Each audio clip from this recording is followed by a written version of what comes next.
Kapagod! Tama ko silangan. So, today, magkakam tayo sa farm. So, since wala pa naman akong sariling gamit, iram muna ako sa atin. Nature hike na green tent. Table na maliit. Tsaka martilyo.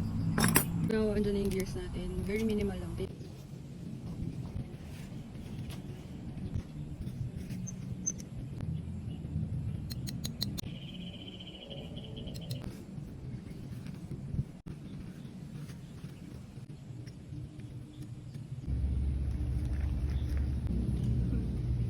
A few moments later.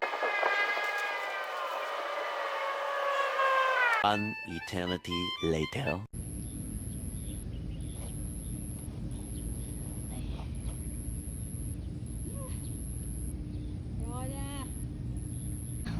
Tutulong ako magkamit ng tarp.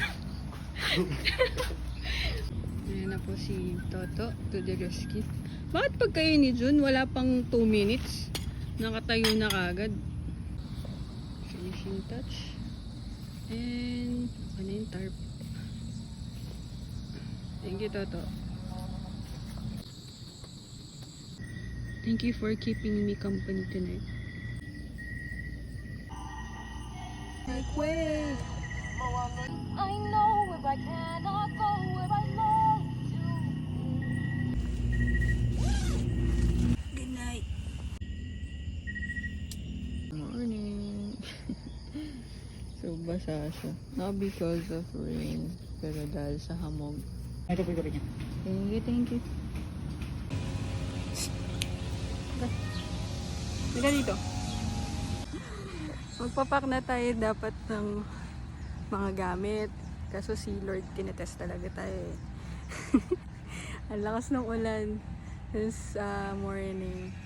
Yung tent pinalipat ko muna dun sa mas mataas na part. Tapos yung tarp iwan muna siya dito.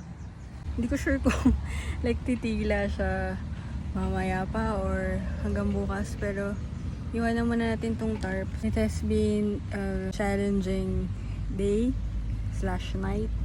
Like, dami ko nalimutan, dami ko natutunan. One night lang, it served as a learning experience. Mas naintindihan ko na kung saan kayo nanggagaling. Kaya pala, kunwari may mga mag-asawa na nag-aaway pag nagsiset up. So, nagigets ko na talaga. Nakakapagod siya, pero at the same time, very fulfilling yung pag nakita mo or na-set up mo na yung tent. I hope may mga natutunan kayo sa mga wali ko.